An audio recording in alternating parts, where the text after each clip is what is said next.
1, 2, 3, 4.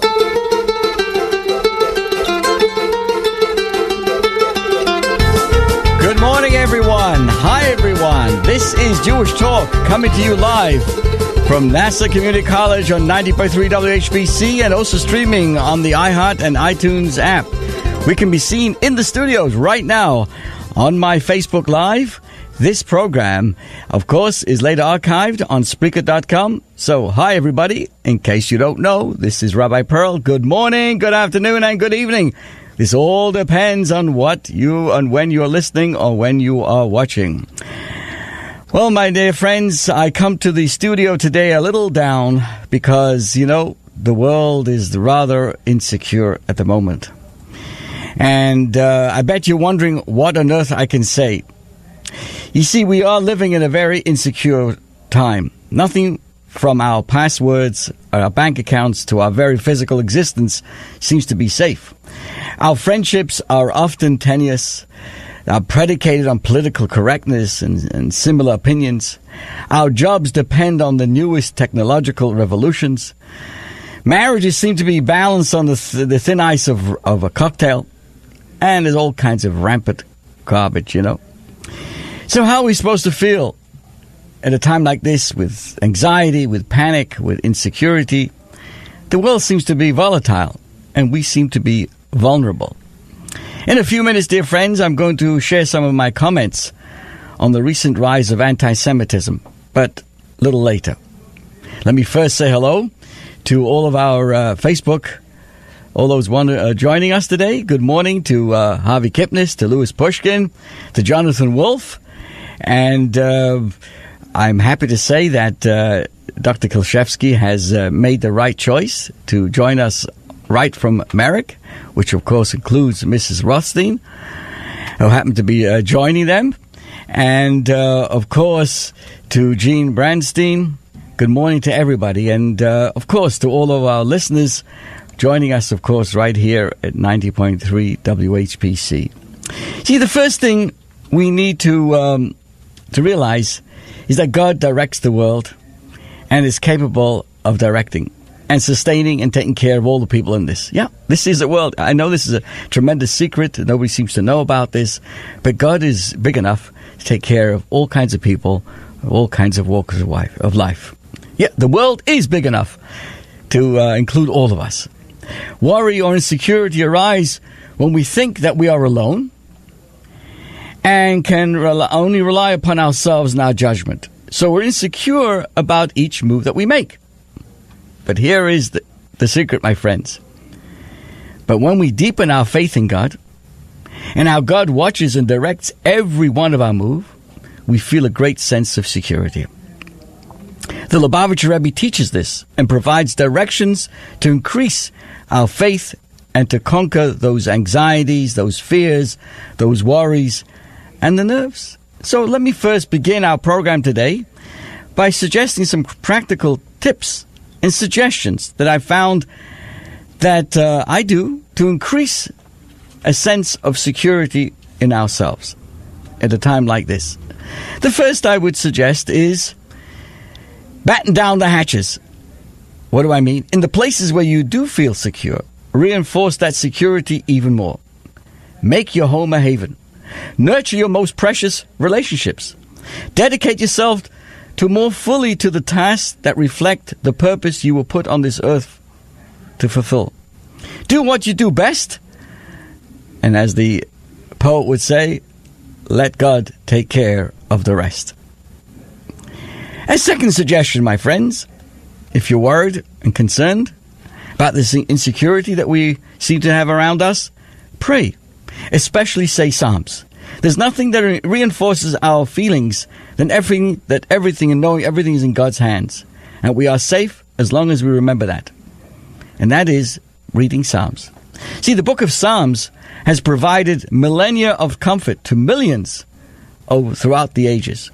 It was written by King David, who knew more than his share of insecurity and more, than his share of salvation. So, my friends, write this down. Saying Psalms can also help bring salvation.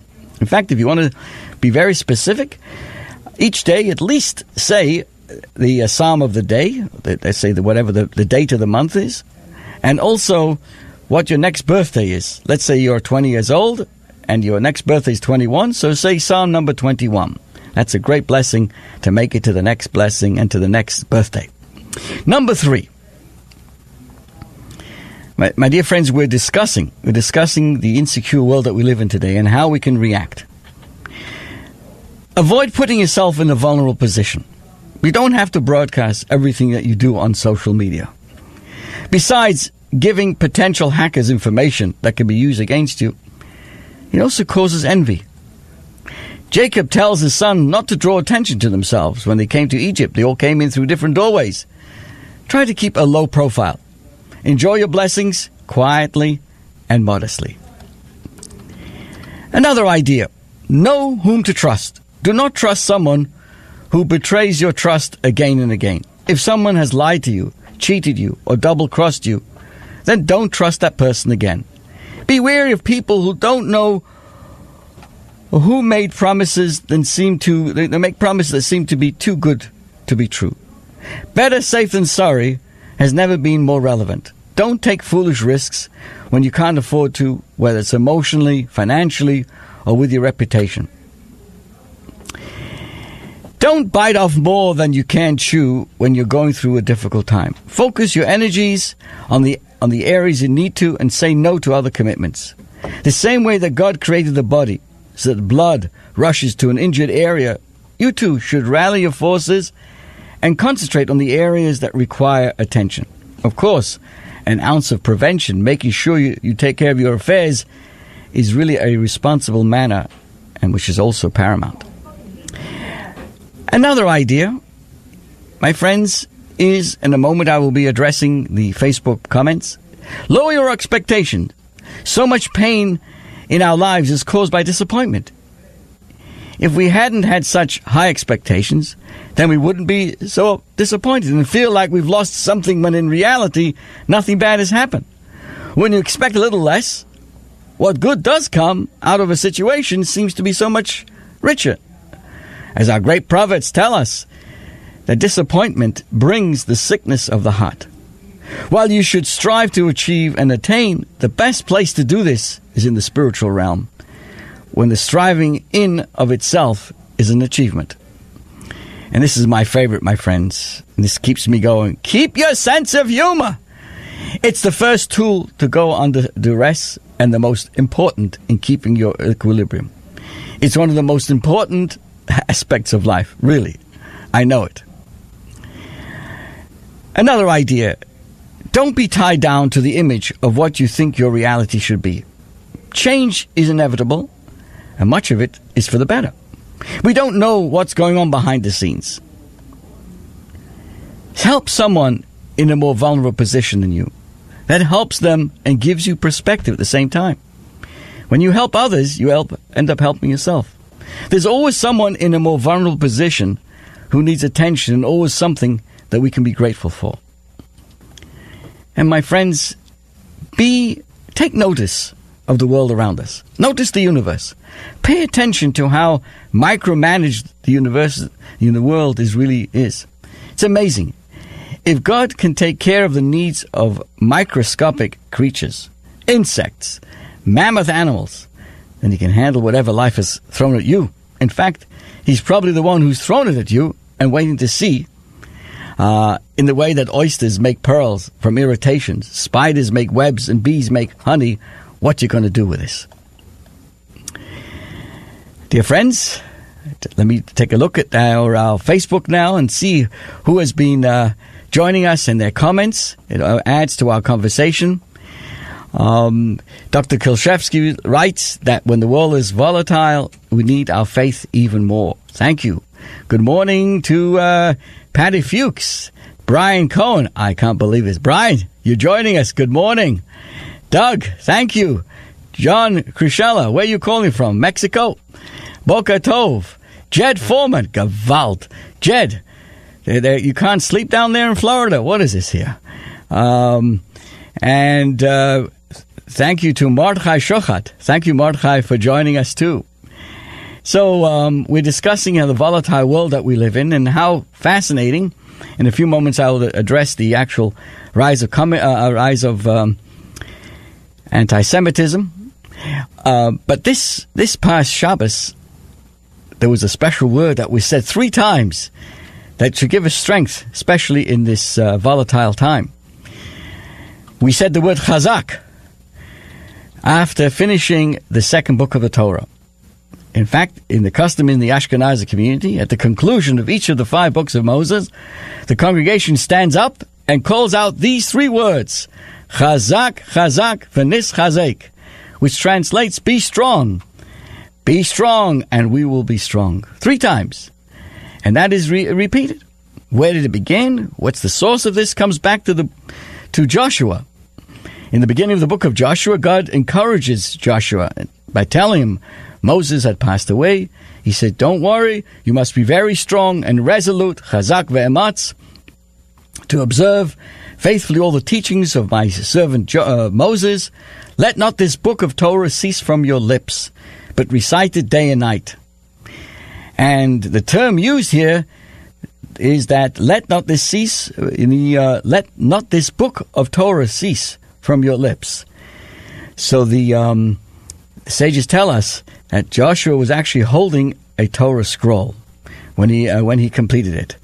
God told him, Chazak. This is why the custom developed is to say Chazak to one who finishes reading the Torah. Now, what does strength have to do with the Torah? What's strength going to do? Why is that? The truth is, you see, the Talmud tells us that one of the things that is in constant need of bolstering and improvement is Torah study. I share this with you, my friends, because if you want to stand strong during difficult times, the best way is to study more Torah. And here, therefore, when it comes to the study of Torah, we use the word chazak, be strong. It's crucial to review the Torah we're learning as not to forget it. That's why when we finish the portion of the Talmud, we say, Hadron alach, I will return to you. Similarly, when we finish a book of the Torah, we say, Chazak. In other words, we should have the strength to review and remember what we've learned. Likewise, when a person does a mitzvah, we say, Yasher koach, right? More power to you. Again, it's the same idea that just as you did this mitzvah, may you continue to do many more mitzvahs. A little bit more deeper on this idea. Why do we say the word chazak 3 times, which means strong, and something we should remind ourselves today? We say it 3 times because the word chazak in Hebrew is numerically 115. And 115 times 3, chazak, chazak, chazak, equals 345, which is the same numerical value as Moshe, the receiver of the Torah. So we say the words chazak, chazak, v'nis chazek.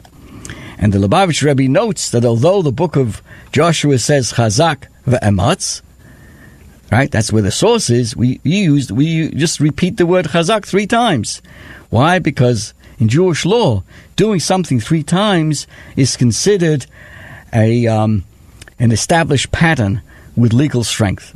And certainly during the difficult time we're living right now, we must remind ourselves and give each other that chazak and that blessings of strength.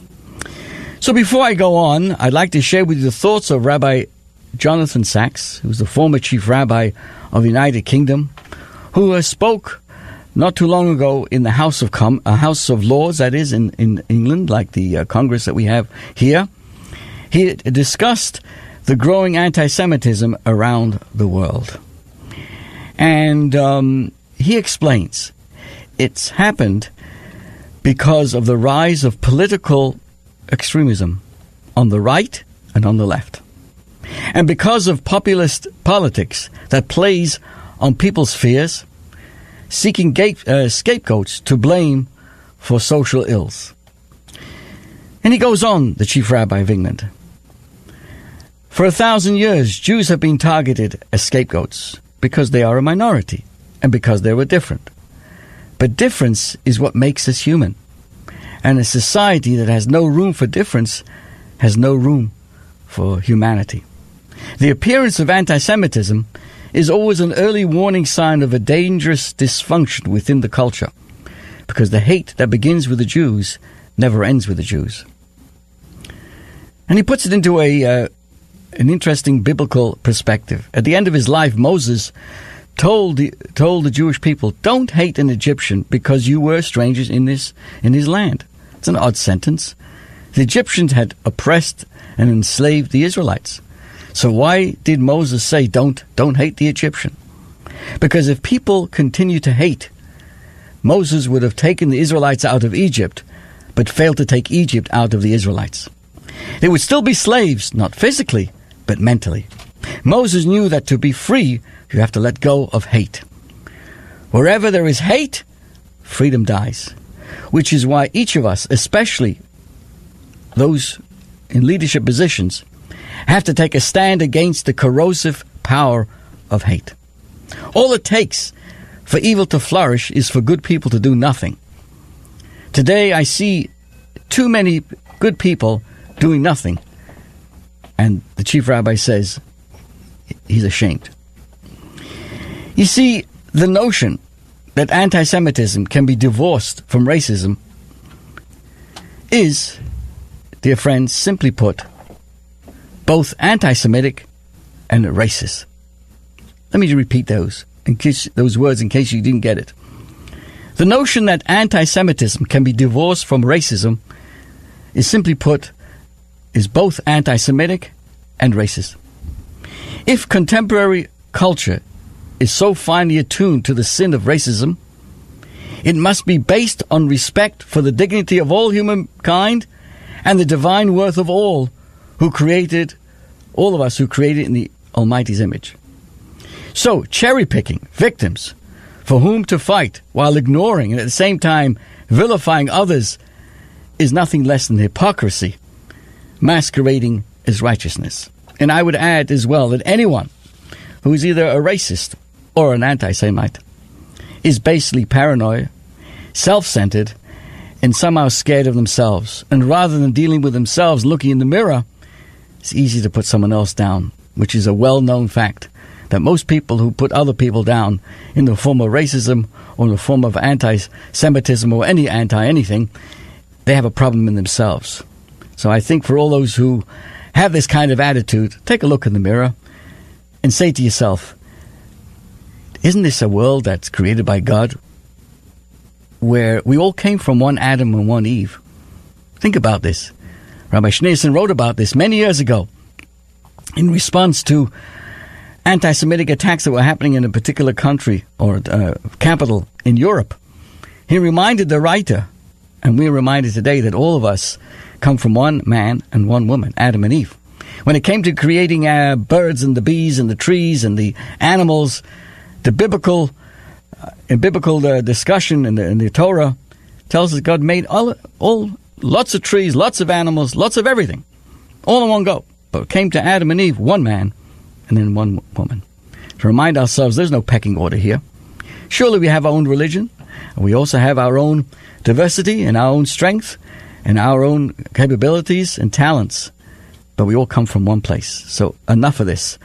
And enough of the collusion, I would say, to use a non-political word today, the collusion between racism and anti-Semitism, because they're really all connected. It's all one big porridge. So, thank you, everybody, for listening. And I want to say hello to those, again, who are posting. I want to say hello to Mordechai Shochat. Thank you so much for joining us. Good morning, Sarah Fox and Brian Cohen. And Brian is a wonderful commentator, and he agrees that humor is so important to us. And Moshe Emes with Teresa Emes. Susan Hirsch, thank you so much. Holly Feynman, Lapinel, thank you. And wow, Samantha Kennedy, thank you. Shalom to you. Sherry Han Rice is online. Oh my goodness. Very good, good. So Samantha Kennedy, thank you for your comments. And to Greta Engstrom, listening from South Carolina. Good morning to you. Thank you so much, Greta. And Abner Zarabi has joined us as well. You know, I with this in mind, and this is what really bothers me, of course, as you can see, it's on my mind. It bothers me to no end, because if you really love God, you love everybody. And loving everybody means you respect them.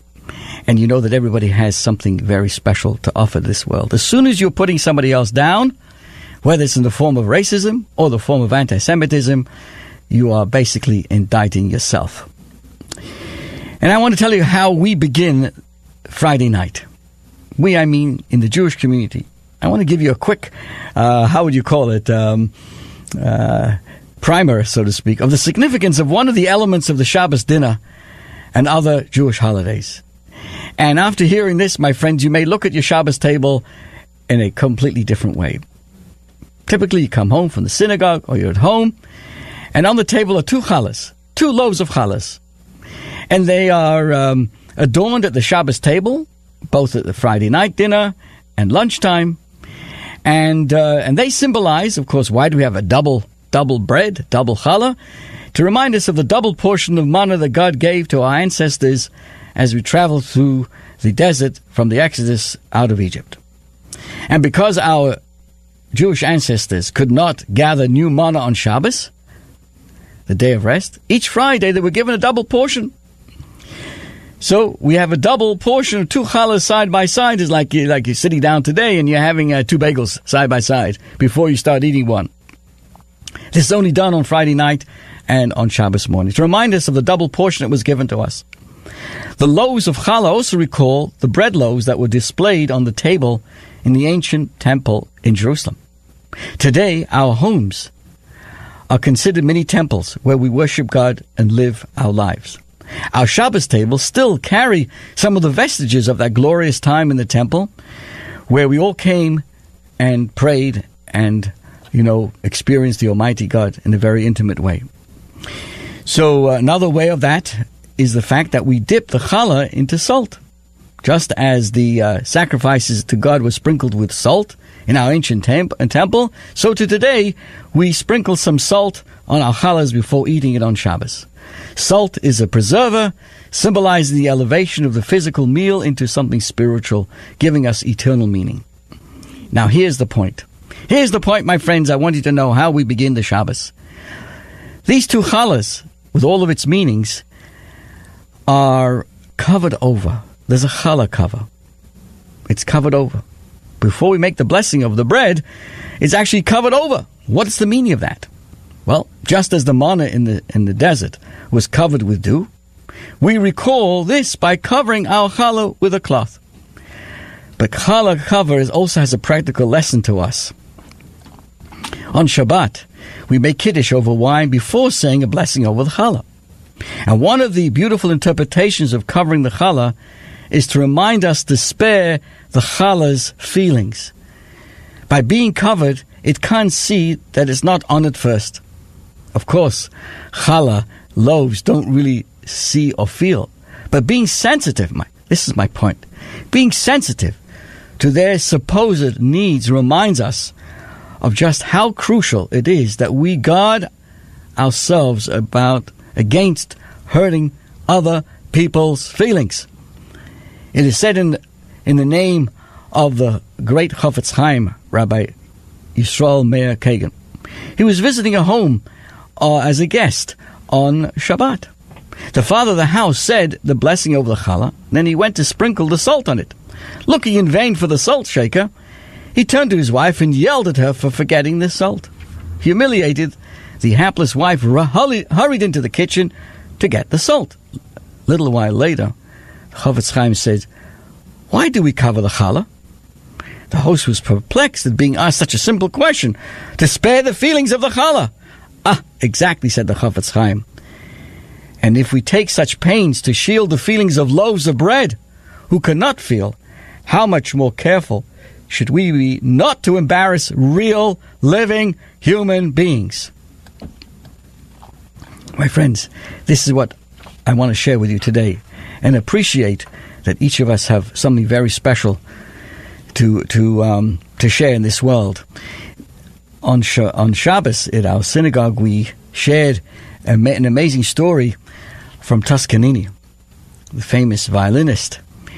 And I think the story goes back 100 years or so. And he would be a great conductor as well. And one time he couldn't make it to this great concert in the other side of the world.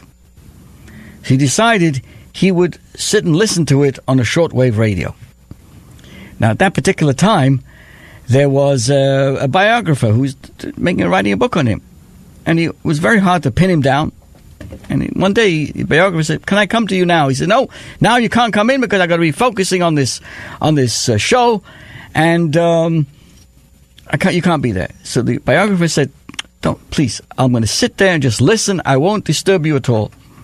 He said, "If you promise not to say a word, just sit and listen, you can come." And sure enough, he came that night, and he watched intently how Toscanini listened to this amazing concert across the other side of the world, and he was listening to it on the shortwave radio. At the end, the biographer said, "Wow, that's an amazing presentation. The orchestra was fantastic." And Toscanini said, "No, it wasn't so fantastic." He said, "What do you mean?" He says, "There was supposed to be so many people in the orchestra, supposed to have 15 violinists. They only had 14. He couldn't believe it. He thought that Toscanini was joking. So he called up long distance in those days to find out. And sure enough, it's exactly what Toscanini said. He said they had everything else in the orchestra. There was supposed to be 15 violinists, and it turned out to be only 14. So he went back to him and he said, "How did you know? How did you know, my friends?" And he said, "Listen, that's the difference between you and me. You're the audience. The audience just listens, and you didn't know the difference. But I'm a conductor. I'm a musician, and I could tell that with all the music, with all the notes, there was that one sound missing." And dear friends, to all those who champion themselves as either a racist or an anti-Semite, you're failing to hear the music that every human being creates, and how important each and every one of us are in making this world a home for the Almighty God. So again, I want to thank everybody, and those who are just joining us again, thank you so much to Sherry, and to all those who are making the Samantha Kennedy. If I have a quick moment here, asked the question. There was the idea that when Mashiach comes, we're going to, connecting with Mashiach, that we could see coming of Mashiach during the Purim. The answer is Mashiach can come at any time, but we know that the story of Purim, the message of Purim, will be with us all the time. So there's a very direct relationship between Purim and eternity, when the whole world will be filled with goodness and kindness with the coming of Mashiach. Thank you so much, everybody. Wishing you all a good week. Stay safe. Catch up with your sleep. Take care, because that's what I'm going to do.